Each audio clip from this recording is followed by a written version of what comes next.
Olá pessoal, nessa videoaula vamos fazer a demonstração da mudança de variáveis em integral dupla para o caso geral, em que aparece o determinante jacobiano, no caso geral, para qualquer função. E essa aula eu vou deixar a demonstração ainda a nível informal, porque vai ter algumas medidas ali que a gente não vai calcular erro, a gente só vai fazer aproximados, só que o que eu vou querer deixar claro para vocês é que a aproximação está correta, mas a gente não vai estimar as contas. Ou seja, é só para dizer as ideias principais, quais são os conceitos principais, sem entrar na parte técnica, na parte de medida de erro, que essa parte é um pouquinho mais complicada. Mas, mesmo assim, vamos começar toda a demonstração em todas as ideias mesmo. Então, como que é a mudança de variáveis de integral dupla? Seja a função entre K-til e K, abjeção de classe 1, em que para cada UV nós associamos essa dupla ordenada aqui, x de UV e y de UV. Tá? Então a gente escreve x em função de UV e y em função de UV. E seja f uma função que está aqui em K, para R, contínua, então a integral dupla de K de f de x y dx dy é igual à integral dupla de K-til de essa função aqui toda, onde isso aqui é o módulo do determinante jacobiano. Então, o que a gente vai fazer, como disse, é toda a demonstração. Repara, vamos dizer que o du dv, o nosso integrando, é essa expressão aqui. E o dx dy é essa expressão. O que a gente vai fazer na demonstração, essencialmente, é fazer uma soma de rima com ΔU, ΔV, em que vai ser um somatório com essas expressões aqui todas.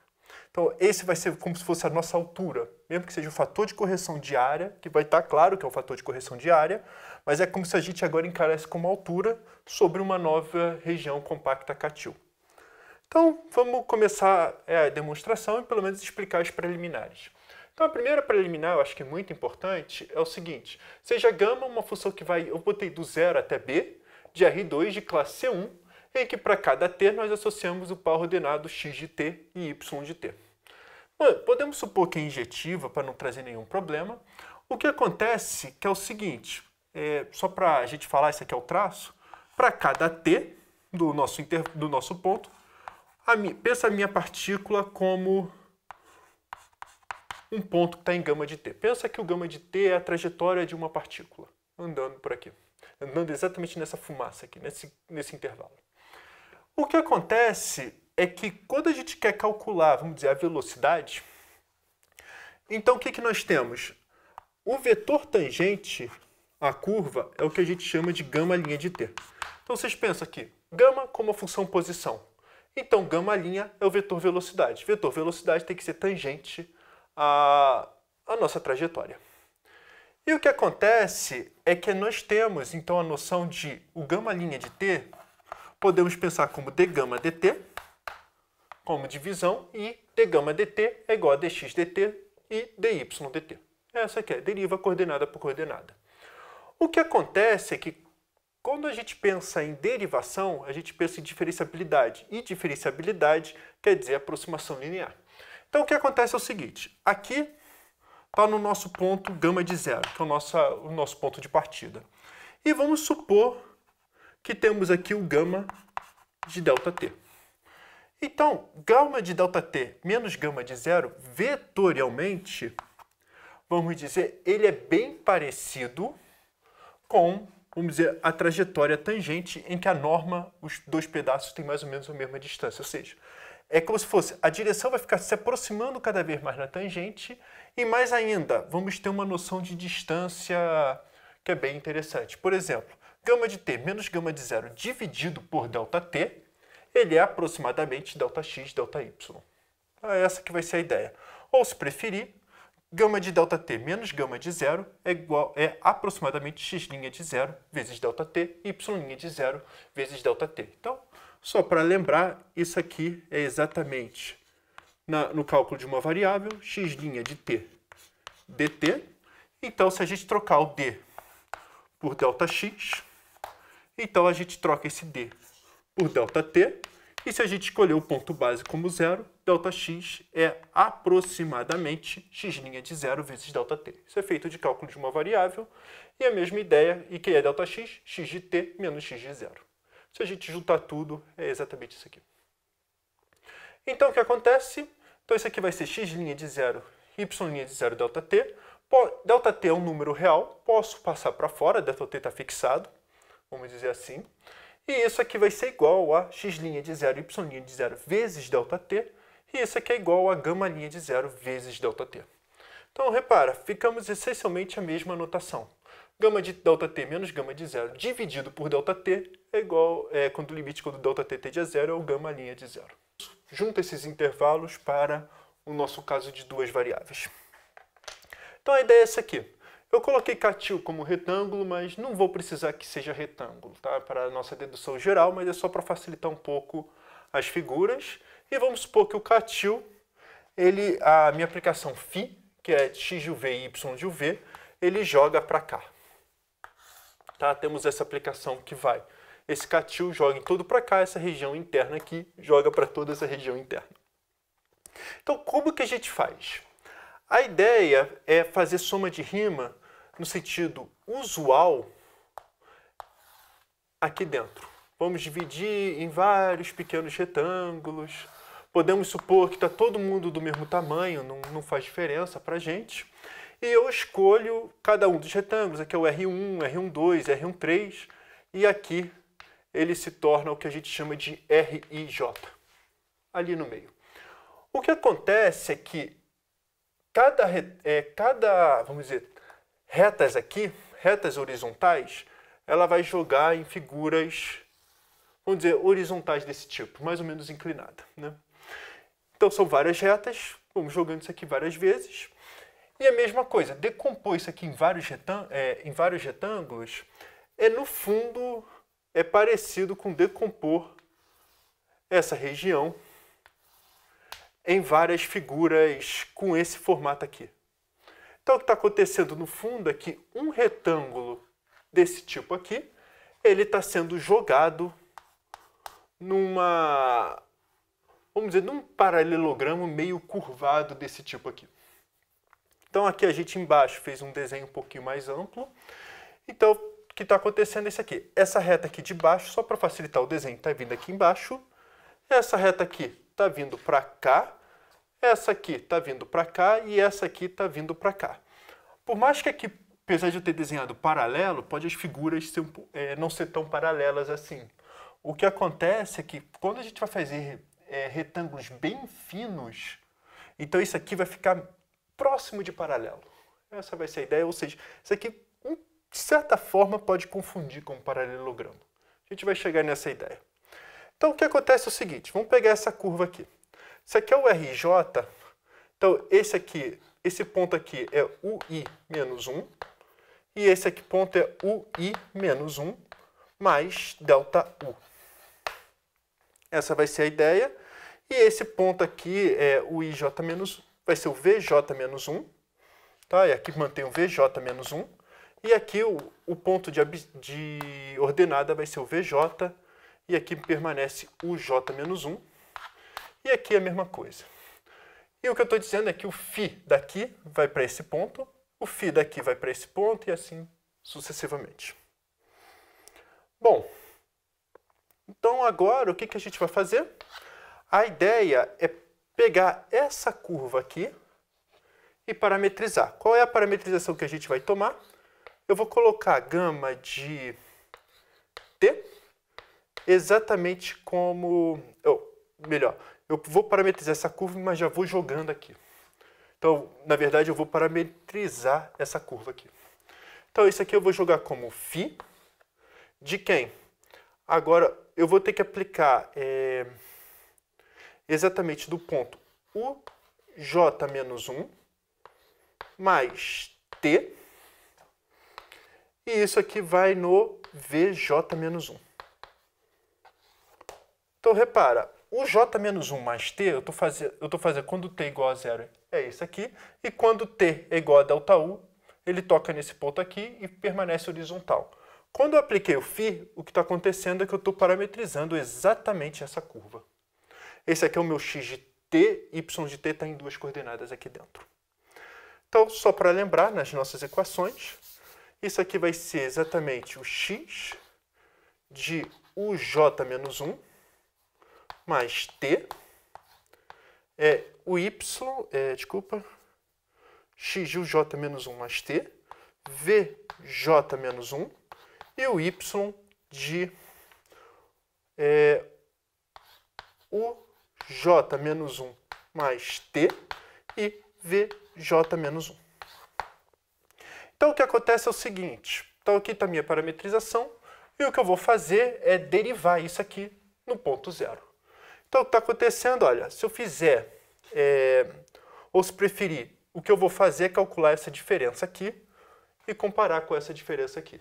Ou seja, o que eu vou fazer é gama de delta U menos gama de zero. Tá? Ou seja, é exatamente esse ponto menos esse ponto. E o que a gente fez no quadro anterior é aproximadamente gama linha de zero vezes delta U. Então, agora vamos tentar essas contas aqui todas. Então, quem é essa conta? Essencialmente, a gente vai derivar o x em função da primeira coordenada. Então, eu já vou escrever isso aqui, olha. Vai ser exatamente del x, del u. E eu vou derivar o y em função da primeira coordenada. Ou seja, derivar em relação a t, derivar a primeira coordenada. Opa, esqueci, está meio ruim aqui. E essa segunda coordenada aqui. Então vai ser, mas só que como x depende de duas, del x del u e del y del u. Então, isso aqui exatamente é essa expressão. E temos uma notação boa para ela. Del φ del u. Então, olha só o que está acontecendo. Essa expressão aqui, o que a gente vai fazer é pegar essa curva, aproximar exatamente a essa expressão aqui, ó, que vai ser... como que vai ser? Vamos pegar essa curva e aproximar por isso, del φ del u vezes delta u, ou seja, isso aqui menos isso, na verdade é isso menos isso, vezes delta u, que é a nossa aproximação.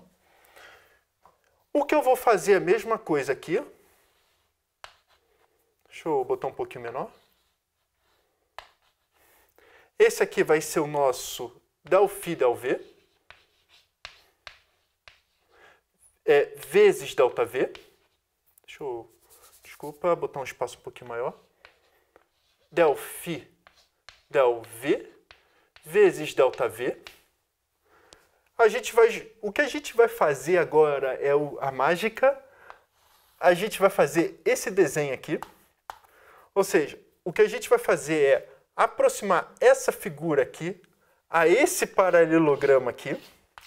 Tá? Incrivelmente isso vai dar certo. E a área desse paralelogramo, ele é quem? Só para a gente lembrar, a gente já fez aula disso.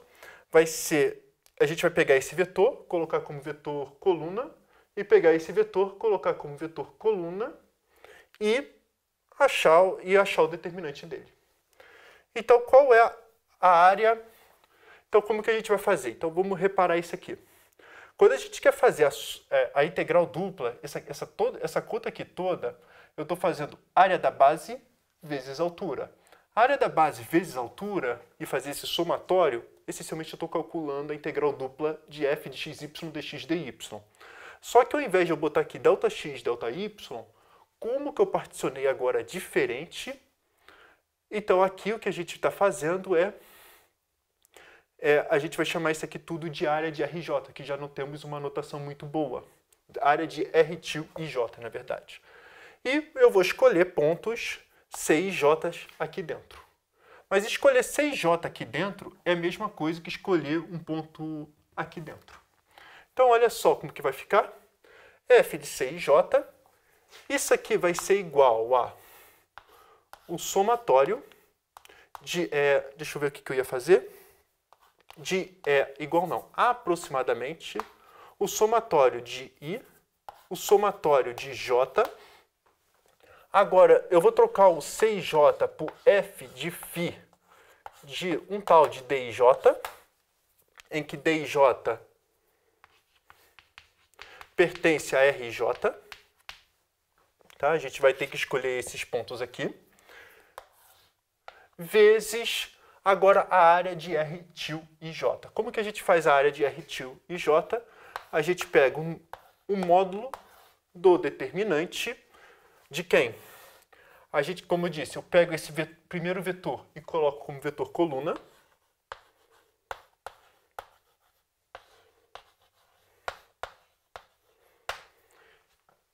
Quando eu digo esse primeiro vetor, ainda tem um ΔU aqui. E pego o segundo vetor, ΔΦ, ΔV, que vai ser ΔX, ΔV, ΔY, ΔV, vezes ΔV, e o vetor coluna de novo. Como vetor coluna, ΔX, ΔV, vezes ΔV, e ΔY, ΔV, vezes ΔV. E coloco esse determinante em módulo. Então, olha só como que isso aqui vai dar. Isso aqui vai ser o somatório do somatório de J de quem? Esse aqui vai ser um F de φ de IJ vezes, agora esse módulo aqui. Então, repara, eu posso, como propriedade determinante, eu posso jogar o ΔU para fora e o ΔV para fora. Se eu posso jogar esses dois para fora, olha quem sobra, ΔX, ΔU, ΔX, ΔV, ΔY, ΔU, ΔY, ΔV. Então, vai sobrar exatamente o módulo de XY dividido por módulo de ΔUV vezes ΔU vezes ΔV, tá? Ou ΔUI, ΔVJ, se preferir, se a gente aumentar mais a notação ali. E o que acontece é que quando o limite de ΔUI, ΔU vai para zero e o ΔV vai para zero, isso aqui, de alguma forma, milagrosamente, ou seja, essas aproximações estão corretas, ela vai convergir para a integral dupla da nova região K-til, porque eu estou escolhendo D e J exatamente pontos dentro do retângulo. Esses retângulos estão contidos em K-til e J, nenhum problema. Então, vai ser integral dupla de K-til de F de φ de UV, por definição, vezes o determinante jacobiano vezes du dv. Então, olha só como que é interessante essas ideias todas. Primeiro, eu aproximo o comprimento dessa curva exatamente por esse vetor. No fundo é isso. Aproximo esse comprimento dessa curva exatamente por esse vetor. E depois disso tudo, eu vou, além de pegar essas direções, vai ter um ângulo aqui, eu vou aproximar essa figura aqui num paralelogramo que é exatamente reta tangente daqui e reta tangente daqui. Isso aqui é mágica, né? Isso é meio complicado. Muitas vezes até gosto de falar na física como elemento de área, essas coisas todas, e calcular os elementos de área, mas é uma, como que eu disse, é uma complicação. Eu preciso... como que a gente se garante que existe o dA, na verdade? É meio complicado, existe o elemento de área do jeito que a gente quer, que as contas funcionam bem. Isso aí é matemática, isso aí é complicado fazer. Mas interessante que funciona bem. Isso que é uma parte muito importante de dizer. E essas aproximações, incrivelmente, estão corretas. Se a gente colocar esse ΔΦ, ΔV vezes ΔV, tudo que tem direito, e colocar os erros necessários, está preciso a conta. Isso exige um tempo, é uma parte muito técnica, uma parte razoavelmente complicada, usa bastante diferenciabilidade em medida de erro, mas, e claro, vai fazendo um somatório de modo que fique tudo no mesmo erro, mesmo uniforme, né, digamos assim, dá para refinar bem, mas mas como que eu disse, é bem técnico. Tentem provar, eu acho que só alguém teve a ideia, conseguiu fazer e replica. É difícil provar isso aqui assim na unha, vamos dizer assim, que essa área é aproximadamente a área do paralelogramo. E ainda com um erro necessário. Mas mesmo assim vale. E eu acho isso muito interessante e essas são as passagens. E outro ponto importante é que a integral dupla, a forma correta não é dx dy. A forma correta é área da base. A área da base vezes a altura. Essas são as ideias, mas basicamente é isso. E temos pelo menos, como que eu dizer, um esboço da demonstração, mas um pouquinho mais indicado e um pouquinho mais formalizado. Pelo menos as ideias principais retirando, vamos dizer, a parte técnica. E basicamente é isso que eu queria falar para vocês.